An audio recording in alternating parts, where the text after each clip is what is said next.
자, 여러분 보시죠. 이제 세 번째 시간인데 260페이지까지 설명했어요. 제가 260페이지에서 우리 원룸형 주택이 있잖아요. 그리고 도시형 생활주택이라 그러면 단지형 연립주택, 그리고 단지형 다세대주택, 그리고 원룸형 주택 세 가지를 우리가 도시형 생활주택이라 그럽니다. 그래서 원칙적으로는 이 도시형 생활주택하고 다른 가구는 하나의 건물을 지을 때 같이 쓸 수가 없어요. 그게 무슨 얘기냐면 동그라미 2번 보세요. 261페이지에 하나의 건축물에는요 도시형 생활주택하고 그 밖의 주택을 뭐죠? 함께 건축할 수 있다 없다? 없다. 없으며 그리고 단지형 연립주택 또는 단지형 다세대주택 있죠. 그러니까 단지형 연립주택하고 원룸형 주택하고 두 개를 함께 건축할 수 없다고요. 그러니까 뭐냐면 단지형 다세대 주택하고 원룸형 주택하고 함께 쓸 수 없다는 얘기예요. 뭐냐면 또는이 들어갔잖아요. 지금 단지형 연립주택이든지 단지형 다세대 주택 그 두 개 중에 어떤 한 개 하고 원룸형 주택은 함께 건축할 수가 없다고요. 아시겠죠? 그런데 다만 다음의 경우일 때 예외로 가능하다는 얘기예요. 어떤 경우냐? 밑에 나오는 동그라미 기억하고 니은인 경우입니다. 첫 번째 기억이 뭐냐면 원룸형 주택과 주거전용 면적이 85제곱미터를 뭐죠? 초과하는 주택 한 세대만. 한 세대 이상이 아니에요. 한 세대를 함께 건축하는 경우는 가능하다는 얘기예요. 가능하다는 얘기예요. 이게 무슨 말이냐면 자 보세요. 여기서 이게 공동주택 중에 아파트를 원룸형 주택 개념으로 만든 겁니다. 그러면 아파트인데 원룸형 주택 되려면 아까 따로따로 구별해야 될 부분이 있었죠. 우리 먹고 자고 씻고 하는 거. 그럼 보통 아파트는 그게 다 독립돼 있잖아요. 그럼 또 하나가 뭐냐면 제일 문제가 되는 게 뭐예요? 그렇죠. 면적입니다. 주거전용 면적이 50제곱미터 이하가 돼야 돼요. 그러니까 이거 하나가 이 실 자체의 이 원룸 하나예요. 그럼 이거 하나하나가 전부 다 뭐죠? 50제곱미터 이하입니다. 그럼 다 조금 하는 거예요. 그런데 이 건물을 짓고 이 건물을 가지고 있는 건축주가 사업 주체가 되겠죠. 여기서는 뭐가 돼요? 여기 와서 살려고 하는데 살 수가 없어요. 왜? 가족이 4인 가족인데 50제곱미터면 너무 작잖아요. 이게 살 수가 없는 거예요. 그럼 맨날 뭐죠? 집 따로 두고 다른 데 주고 이 건물에 와서 관리하고 체크하고 가야 되는 거예요. 너무 힘들다. 이거 데모한 거예요. 그죠? 제발 여기에 살게 해주세요.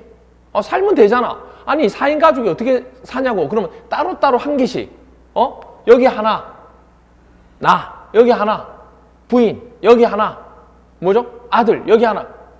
어떤 생각하면 좋기도 한데 너무 그렇다는 얘기예요. 이게 그럼 수익이 많이 안 논다 그 얘기예요. 그래서 다른 거 내가 욕심 부린 거 아니까 다 넓게 해단 건 아니고 나만 제발 여기 들어가서 살 수 있도록, 그러니까 우리 집, 우리 가족들이 여기 들어가서 살 수 있도록 해달라. 그러니까 한 세대만 85제곱미터를 초과하게끔 해달라는 얘기예요. 50 너무 심하지 않냐는 얘기예요. 내가 뭐 다른 거 다 이렇게 해달라는 거 그런 욕심 없으니까 하나만 또 어떻게 안 되니까 계속 얘기한 거예요. 들어보니까 일리가 있는 거예요. 그렇지. 어차피 이 건물을 지은 사람이 그 건물에 들어와서 살도록 해야 되니까 그러면 한 세대만 85제곱미터를 초과하도록 해주면 되겠네? 그래서 원룸형 주택이지만 하나만 이 한 세대만 뭐 하는 거예요?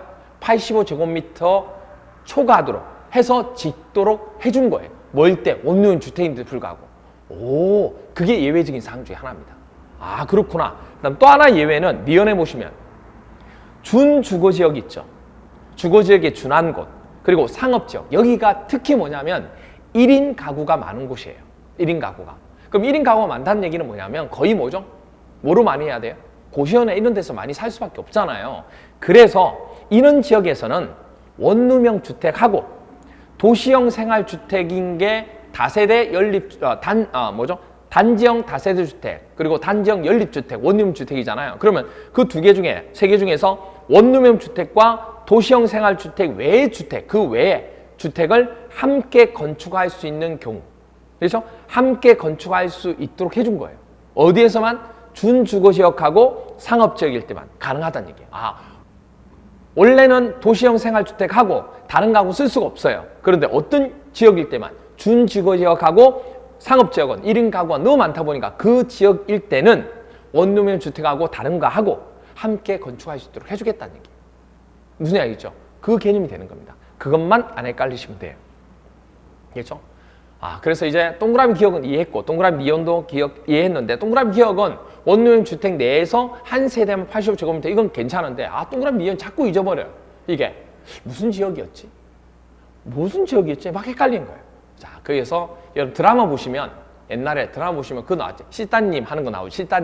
시따님 하는 드라마 나왔잖아요. 예. 준상이 나오는 거 준상이 둔탕아 나왔잖아요. 그렇죠?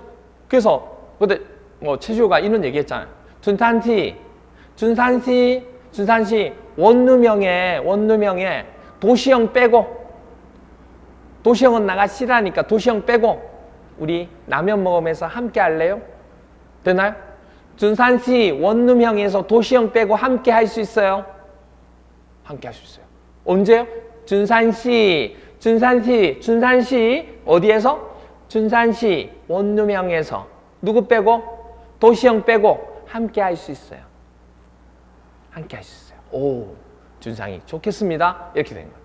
그렇게 머릿속에 넣어주시면 되겠습니다. 그래서 보시면 시험 문제 이렇게 나와요. 23회 시험 문제.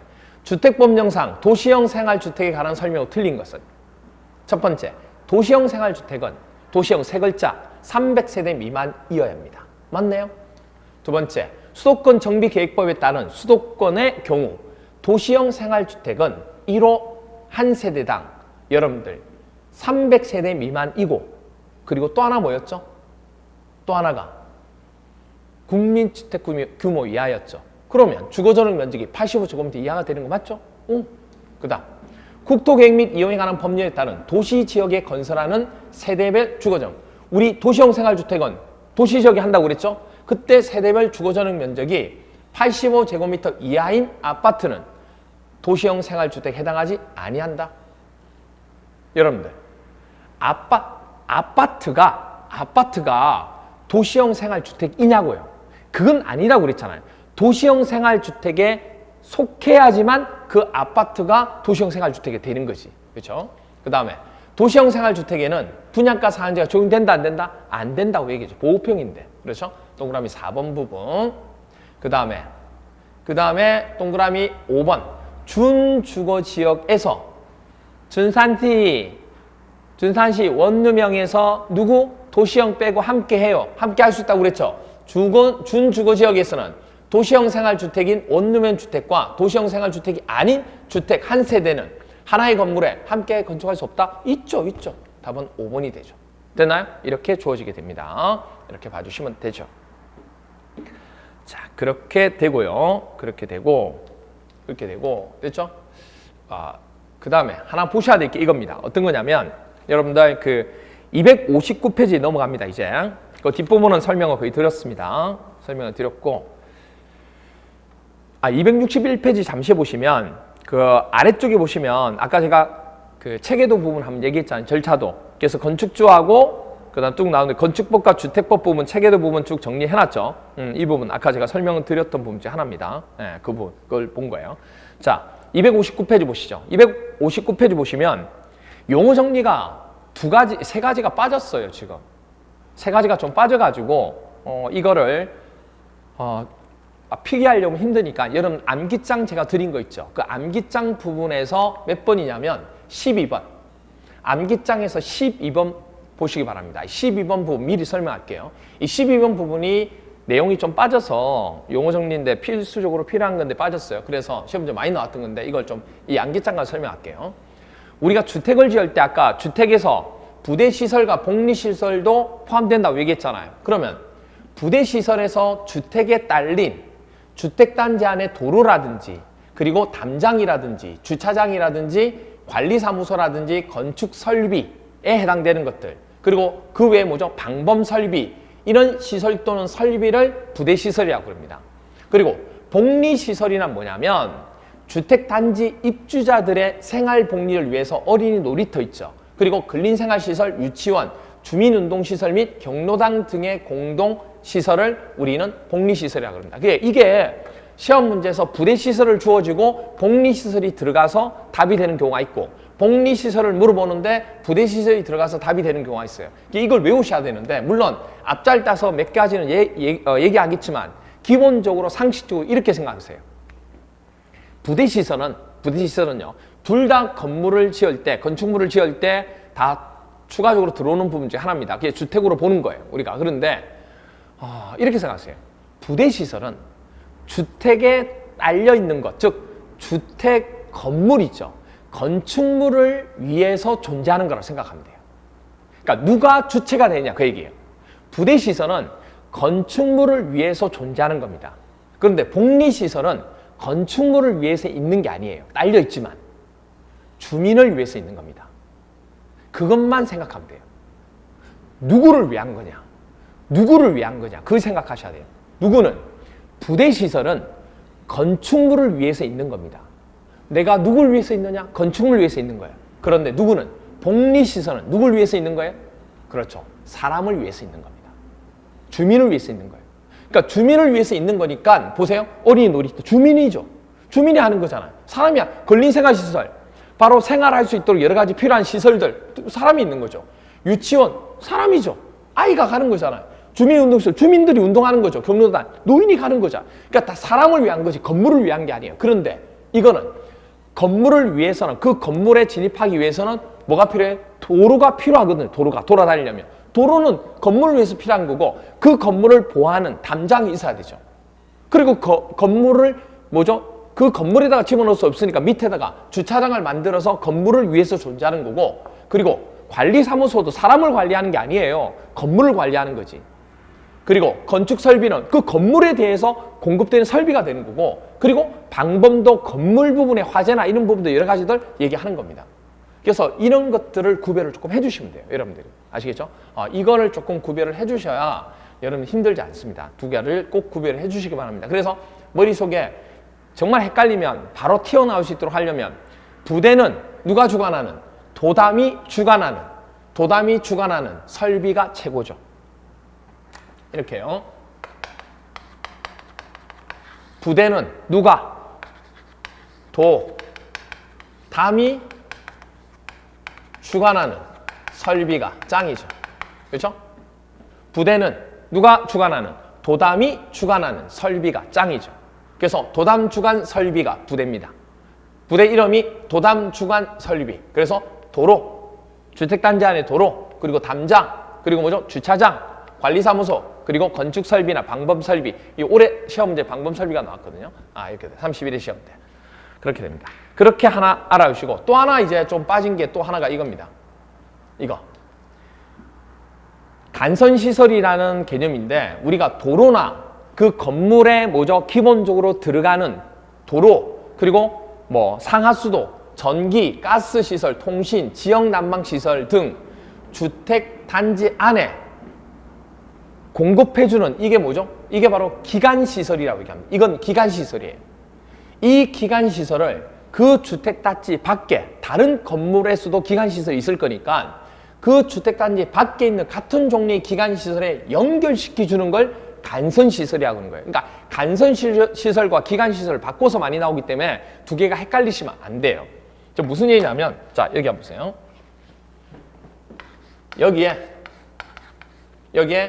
A라는 건축물이 있죠. A라는 건축물이 있고, 여기에 B라는 건축물이 있습니다. 그럼 여기서 뭐냐면, 이 A라는 건축물이 뭐죠? 돌아가기 위해서는 기본적으로 뭐죠? 공급되는 뭐가 있어야 돼요? 아까 뭐 상하수도 있어야 되고, 또 기본적으로 공급되는 뭐 있어야 돼요? 뭐 전기 있어야 돼요. 전기 시설. 그 다음에 기본적으로 뭐죠? 통신도 돼야 되니까 통신 이렇게 돼요. 그런데 그리고 또 뭐도 있어야 돼요? 그렇죠. 기본적으로 여기에 가게 되는 지역 난방, 지역 난방 시설. 지역 난방이라고 하는 건 뭐냐면 그 지역에 물을 끓이는 그리고 열을 올리는 그런 보일러 자체가 없이 밖에서 뭐죠? 열을 끓여서 만들어진 걸 교환해서 가지고 오는 겁니다. 공급해 주는 거예요. 그쪽으로. 그렇게 하는 게 지역 난방인데 그럼 공급해 주는 거기 때문에 자체 내서 하는 게 아니고 공급해 주는 거기 때문에 이거는 이 B라는 건물에서도 이렇게 공급돼야 되고 이런 통신이 와야 되고 전기도 와야 된다는 얘기예요. 그때 이런 지역 난방이나 여기 이 B 건물에도 이루어지는 지역 난방 같은 종류를 뭐 해줘야 돼요? 연결을 시켜야 이쪽으로 공급이 되잖아요. 그러니까 뭐냐면 뭐 어떤 그 지역 난방 사업소에서 이걸 보내야 되잖아요. 보내기 위해서는 보내서 이렇게 와서 이렇게도 가고 이렇게 가야 되죠. 그러니까 어떻게 보면 이 두 개가 같은 종류 부분이 되는 건물에 공급되는 이 뼈대가 되는 게 기본이 되는 줄기간자거든요. 시설을 기간시설이라 하는 거예요. 지역 난방, 통신 이런 건 다 기간시설이 돼요. 그런데 밖에서 그 기간시설, 같은 기간시설을 뭐 해주는 거? 연결을 시켜주는, 이 연결시켜주는 것은 뭐라 부른다는 얘기예요? 서로 연결을 서로 간 이것과 이것 간에 뭐죠? 선으로 연결하는 거잖아요. 연결하는 시설이라고 그래서 뭐라 그런다? 간선시설이라고 하는 겁니다. 연결하는 거. 그렇죠? 그렇게 해주는 것 중에 하나가 되는 겁니다. 됐죠? 헷갈리면 안 돼요.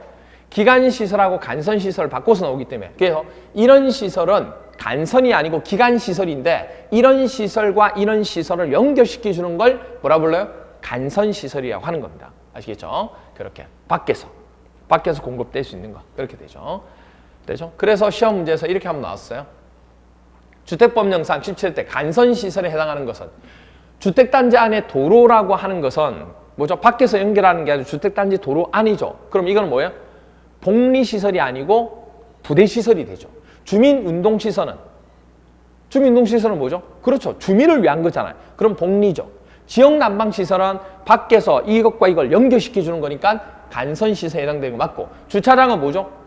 주차장은 건물을 위한 거니까 부대시설, 관리사무소 건물을 위한 거니까 부대시설. 이게 답은 뭐죠? 지역난방이 된 거. 이렇게 출제가 됐다. 그 얘기입니다. 그러면 259페이지 보시면 259페이지에 공공택지 나오나요? 공공택지. 공공택지라 함은 다음에 어느 하나에 해당하는 공공사업입니다. 공공사업. 공적 사업을 얘기하는 거예요. 공공사업에 의해서 개발 조성되는 공동주택 동그라미 하시고요. 건설되는 용지를 말합니다. 됐죠? 그러면 공공사업이라는 것 밑에다가 이렇게 하나 적어놓으세요. 공공사업 위에다 적어도 되겠네요. 위에다가. 공공사업이라는 곳에다가 위에다 이렇게 적어서 뭐라고 하냐면 공공이라는 것은 공적인 거죠. 공적인 게 돼야 되지. 만약에 사적이란 얘기가 나오면 X. 공공택지가 되기 위해서는 공적인 게 돼야 되지 사적인 게 되면 안 돼요. 그럼 여기서 사적이란 얘기는 뭐가 돼요? 우리가 조합 얘기 나옵니다. 조합이 뭘 하는 정비사업에서 조합이 한다? 그럼 조합은 사적인 거지 공적인 게 아니죠. 그래서 조합 같은 거 나오면 X라고. 공공택지가 아니에요. 그리고 옆에 보니까 뭐죠? 공동주택 동그라미 하세요. 공동주택 동그라미 하시고 옆에 넣으면 뭐는 아니에요? 단독주택은 아니죠. 그렇죠? 단독주택은 아니에요. 단독주택은 X. 그러면 단독주택이 X라고 하면 대표적으로 뭐냐면 여러분들 우리가 개발을 할 때, 개발 사업 할 때 우리가 수용 사업이 있고 수용 방식이 있고 그 다음 또 뭐 있죠? 환지 방식이 있고 두 개 혼용하는 사업이 있었잖아요. 혼용하는 방식이 있었잖아요. 그러면 수용이라고 하는 것은 전체를 다 수용하는 거죠. 다 토지를 뭐죠? 매입을 하는 거예요. 그렇죠? 그렇게 해가지고 거기다가 대단지에 뭔가를 구성하는 거니까 공동주택 개념이 되죠. 그런데 환지 방식은 각각에 대해서 토지 소유자가 있어서 나가 있으면 그 토지 자체를 개발을 하는 거예요. 그렇죠? 건물을 지을 수 있는 대지로 만들어 주는 거예요. 그렇게 만들고 난 뒤에 토지라 그러면 우리가 뭐죠? 전체적인 땅들을 일반적으로 토지라고 얘기합니다. 근데 그걸 건물을 지을 수 있는 땅은 뭐가 돼요? 대지라는 말을 쓰게 되죠. 우리가 그렇게 돼요. 그래서 뭐 어떻게 보면 대지는 건물 지을 수 있는 땅이고 토지는 그 범위가 넓은 경우가 되는 거죠. 그렇게 했는데 어떻든 뭐 일반적인 얘기가 그렇다는 얘기입니다. 그러면 거기에서 그렇게 해서 다시 뭐죠? 대지를 딱 만들어 주면 어떻게 해야 돼요? 그럼요. 이제 각각의 그 토지, 대지에 해당되는 그 토지 소유자가 각각 들어오게 되겠죠. 들어오게 돼요. 그러면 그 들어와가지고 하기 때문에 그 규모가 작다는 얘기예요. 그러면 각각에 대한 단독주택이 이루어지기 때문에 공공택지라고 하는 것은 단독주택 개념으로 되면 안 되기 때문에 무슨 방식은? 환지 방식의 개발은 X가 되는 거예요. 그러니까 무조건 외우려고 들지 마시고 이거 다 못 외워요. 외우려고 들지 마시고 공공택지라고 하는 것은 포인트를 두 가지만 보시면 돼요. 공적이어야 된다는 거, 사적이면 안 된다는 거. 그리고 단독주택이 되면 안 되고 공동주택이 돼야 된다는 거. 그러면 단독주택이 되면 안 된다는 얘기는 우리가 환지 방식이 되면 안 되고 주로 수용 방식이 돼야 되고 혼용 방식을 하더라도 혼용 방식은 어느 구역 하나는 수용, 어느 구역 하나는 환지를 하죠. 그러면 환지는 안 되고 혼용 방식 중에서 수용 방식으로 쓰는 것만 된다는 얘기예요. 그런 개념으로 접근을 하셔야 돼요. 어떤 건지 아시겠죠? 그렇게 해서 보시면 공공택지는 금방 나옵니다. 아시겠죠? 그렇게 돼요. 그래서 보시면 그 개념을 이해하시면 동그라미 1번, 2번부터 시작해서 쭉 내려가는데 이거 종류는 밑줄만 꺼놓으시고 이거 외우는 거 아니에요. 그러니까 국민주택 건설 사업이나 대지 조성 사업, 택지 개발 사업, 산업단지 개발 사업, 공공택지 지구 조성 사업, 그리고 뭐 공공 지원 민간 임대 주택 공공 촉진 지구 조성 사업 이런 거 전부 다 뭐죠? 공공으로 들어가는 것 중에 하나입니다.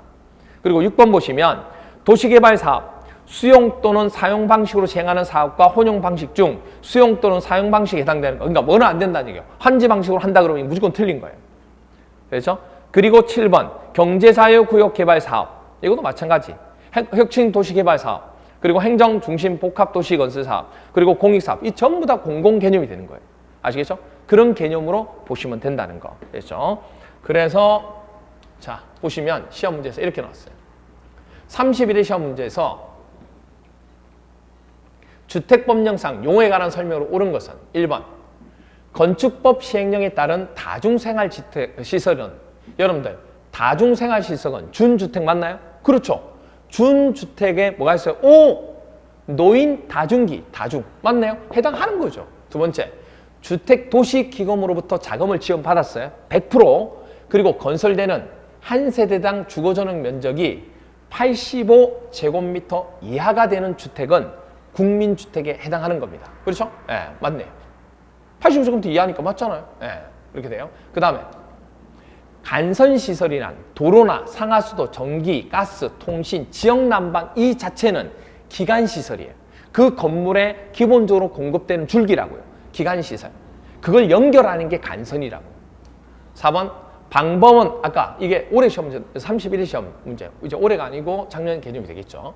방범 설비라고 한 것은 설비 들어가는 뭐죠? 건물을 위한 거죠. 그럼 부대시설이죠. 부대시설.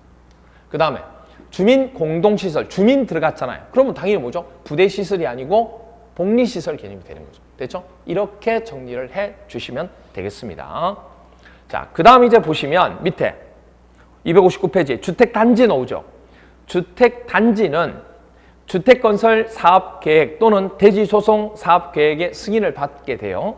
받아서 주택과 그 부대시설 및 복리시설을 건설하거나 대지를 뭐하죠? 조성하는 데 사용되는 일단의 하나의 뭐죠? 하나의 토지를 말한다. 그 하나의 토지를 말해요. 그런데 그 하나의 토지를 다음 시설로 분리가 되면 분리된 토지는 각각의 뭐죠? 별개의 주택단지로 볼 수 있다는 얘기예요. 원래는 우리가 건물을 짓고자 할 때 하나의 단지, 일단의 토지로 보는 겁니다.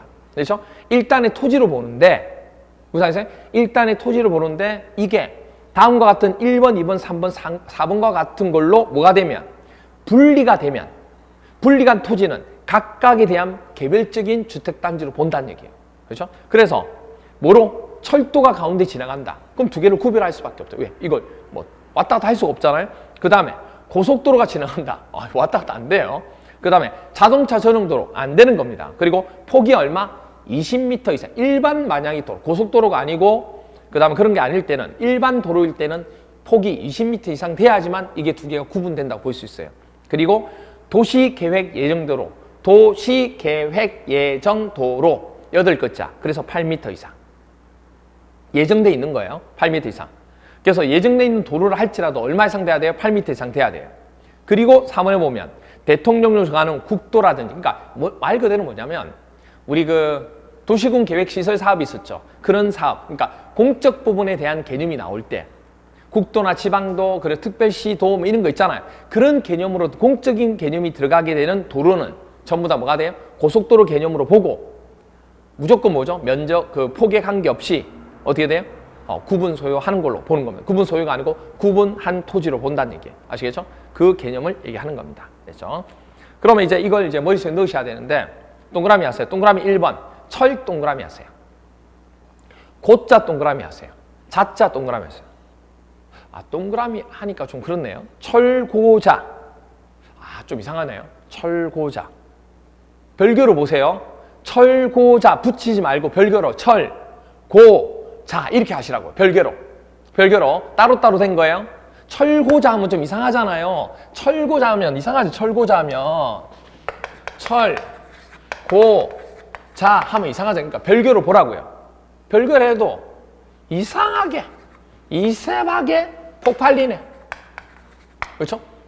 철고자 동그라미 치고 보니까 20하게 폭발리네. 쪽팔리네. 폭발리네. 그래서 철도, 고속도로, 자동차 전용도로, 그리고 일반 도로는 두 글자 20m 이상일 때, 그리고 도시계획 예정도로는 폭 8m 이상일 때. 되죠? 이럴 때 일단의 토지가 이렇게 지나가게 되면 두 개는 별개의 토지로 본다는 거. 별개의 주택단지로 본다는 거. 그렇죠? 그렇게 봐주시면 됩니다. 됐나요? 그렇게 봐주시면 되고.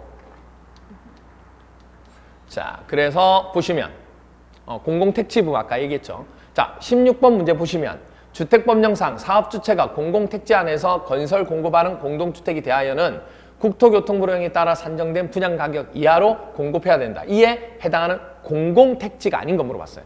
공공택지 나오면 사적이면 안 돼요. 그리고 단독주택이 되면 안 돼요. 그것만 기억하시면 돼요. 그래서 국민주택 건설을 위한 대지조성 사업에 의해서 개발, 조성, 공동택. 그러니까 이건 사적인 개념이 아니고 택지개발 사업에 의해서 개발, 사적인 게 아니고 산업단지 개발, 전체적인 부분이죠. 그리고 공동주택 지구 조성 사업에 의해서 이것도 아니죠. 도시개발, 조합. 여기가 포인트예요. 여기가 포인트. A 포인트. 조합은 사적인 거죠. 사적이면 안 된다고요. 사적이면 공공택지라고 하지 않는다고요. 답은 5번. 됐나요? 그 다음 27 시험 문제 이렇게 나왔어요. 주택법령상 주택단지가 일정한 시설로 뭐죠? 분리된 토지는 각각 별개의 주택단지로 본다는 얘기예요. 그 시설에 해당하지 않는 것은 철고자, 철, 고, 자. 1번, 4번은 폭 상관없이 뭐가 돼요? 분리되는 걸로 본다고 그랬죠. 그리고 도시계획 예정도로 8글자죠. 철고자 20하게 폭발리네. 8m 해당되는 겁니다. 그럼 8m 이상 해당되는 거 맞네요. 그런데 일반 도로는 일반 두 글자죠. 일반이 두 글자로 그냥 도로 자체가. 그러면 20m 이상 돼야 되는데 20m 이상 안 되니까 3번이 되죠. 보행자 및 자동차 통행이 가능한 도로로서 일반 국도, 그러니까 공적인 개념이 되면 전부 다 뭐죠? 폭에 상관없이 고속도로 개념으로 보고 이거는 분리가 된다고 보는 겁니다. 아시겠죠? 그렇게 봐주시면 되죠. 그 다음 밑에 보시면 사용 사업주체, 주택조합, 입주자, 사용자 이건 크게 안 보셔도 되겠습니다. 그리고 여러분들 보시면 나와 있는 게 260페이지 260페이지 보시면 리모델링 나오는데 이 리모델링이 아마 조금 있으면 개정될 부분이 돼요. 그래서 지금 용어 정리하지 마시고 나중에 제가 기본 과정 가서 이거 개정되면 그 내용 가지고 같이 반영해서 설명할게요. 지금은 리모델링 모르셔도 됩니다. 지금은 나중에 가서 설명드릴게요. 그 다음에 공구 나오죠. 공사구역입니다. 우리가 공사하는 구역 뭐냐면 되게 넓어요. 그렇죠? 되게 넓은 부분이 공구인데 그 공사구역인데 여러분 지하철 공사할 때 보면 되게 길잖아요. 그래서 어디부터 뭐죠? 그 지역별로 그죠? 지역별로 이렇게 나누어요. 구간을 나눠서 이건 A라는 회사, 여기 구간은 B라는 회사 이렇게 나눠준다고요. 그렇게 나눠주는 걸 공구라고 해요. 1공구, 2공구, 3공구 이런 식으로. 무슨 알겠어요? 그런 내용이 나오는데 무슨 얘기냐면 자 보세요. 자 보시면 이 하나의 건물을 짓고자 하는 주택을 우리가 공동주택을 짓고자 하는 곳이 있다는 얘기예요. 그럼 이 토지 부분에 공간이 너무 넓은 거예요. 세대수가 너무 많은 거예요. 그래서 이걸 한꺼번에 다 지을 수가 없어서 어떻게 하죠? 하나, 두 개로 나눈 겁니다. 그래서 이게 109, 여기가 209, 여기가 309 이렇게 나눈 거죠. 그런 식으로 너무 세대수가 많을 때 공사 구간을 뭐죠? 나누는 것을 공구라고 얘기하는 거예요. 그럼 공구라고 하는 것은 몇 개 이상 돼야 돼요? 2개 이상 돼야죠. 아, 이게 한 개만 되는 걸 어떻게 공구라 그래요? 한 개는 그냥 한 개지. 그죠? 그러니까 공구라고 하는 것은 2개 이상이 나눠져야 돼요. 둘 이상이. 그러면 둘 이상이 나눠지는 걸 공구라고 하니까 그럼 조건이 있겠죠. 이 하나의 공구를 나눌 때는 그 한 공구는 뭐죠? 세대수가 최소 300세대 이상은 돼야 된다. 그럼 여기도 300세대, 여기도 300세대 이상은 돼야 되는 거. 그리고 이때 이 두 개를 나누는 경계 부분이 있어야 돼요, 없어요? 있어야 돼. 그 경계는 폭이 조금 이따 나올 거예요. 6m 이상 되는 뭐 어떤 사항으로 뭐 옹벽을 하든 뭘 하든 조경을 하든 그런 식으로 설치해서 경계를 하도록 돼 있다는 얘기예요. 조금 이따 나올 거예요.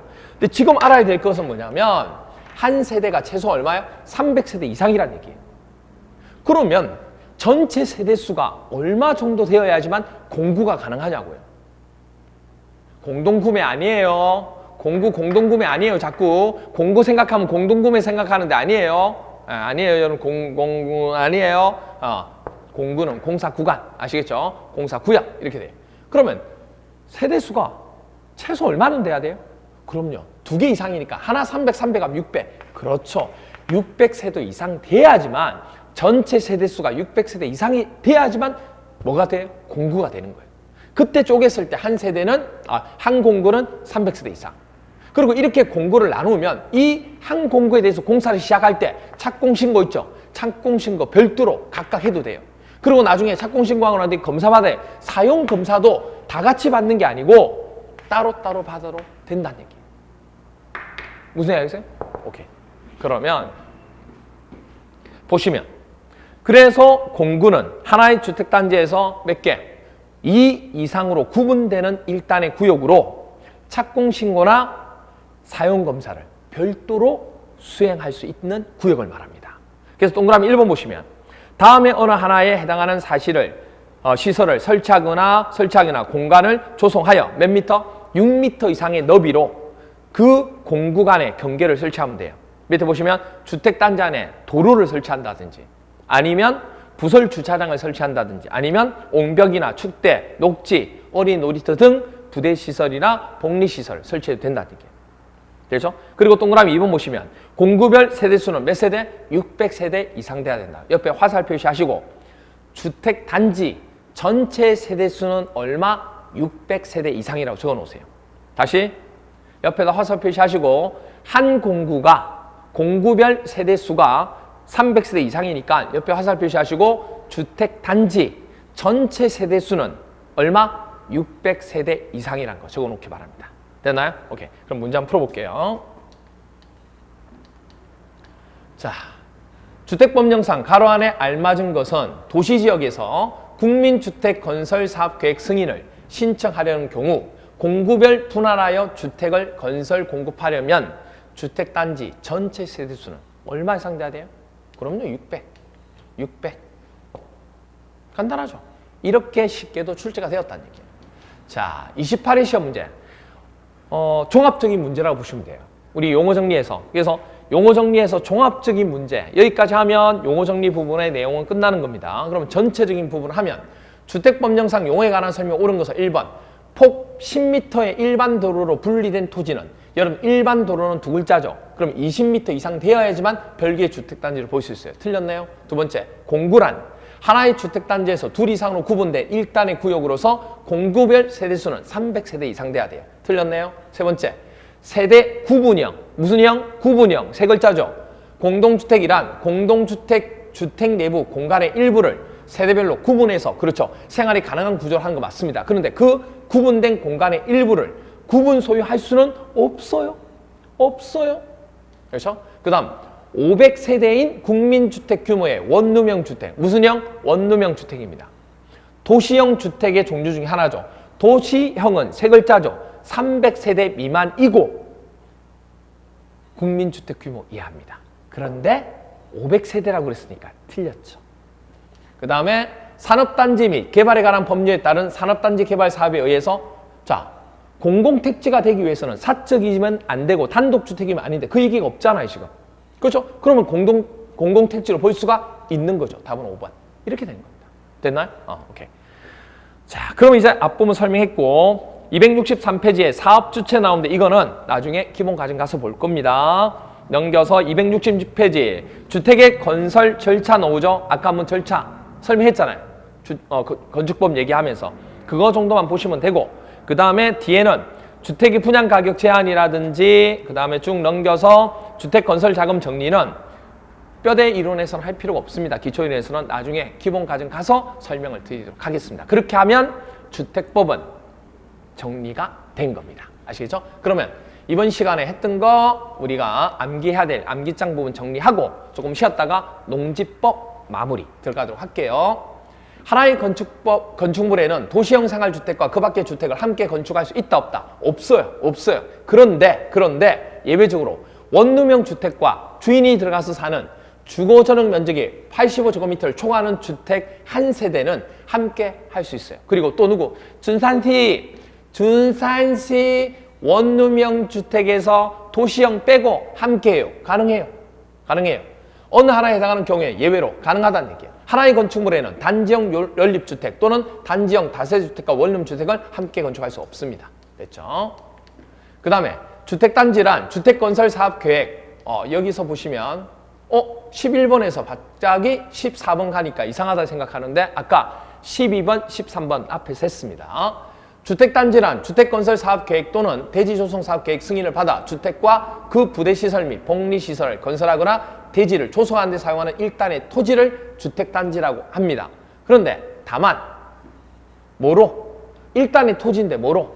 철고자 20하게 폭발리네 이렇게 되죠. 이런 경우 철도나 고속도로, 자동차 전용도로 그리고 폭 20m 이상의 일반 도로 그리고 폭 8m 이상의 도시계획 예정도로 보행자 및 자동차 통행이 가능한 도로로서 일반 국도나 특별시도, 광역시도 또는 지방도에 대한 시설로 분리된 토지는 각각 뭐죠? 별개의 주택단지로 본다는 거. 그렇죠? 그 다음 15번 공공택지란 국민주택건설사업 또는 대지조성사업 그리고 택지개발사업 그리고 산업단지 개발사업 공공택지 지구조성사업 그리고 공공지원 민간임대주택 공급촉진지구 조성사업인데 환지 방식은 된다 안 된다? 안 된다.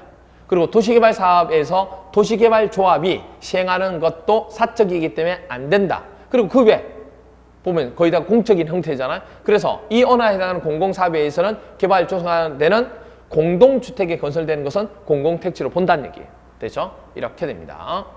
그 다음 공구란 하나의 주택단지에서 대통령령 정하는 기준에 따라 어떻게 돼요? 그렇죠. 2개 이상의 구분되는 일단의 구역입니다. 그리고 착공시거나 사용검사를 별도로 수행할 수 있다 없다? 있다. 있는 구역이고 여기서 대통령이 정한 기준이란 공구별 세대수는 어떻게 돼요?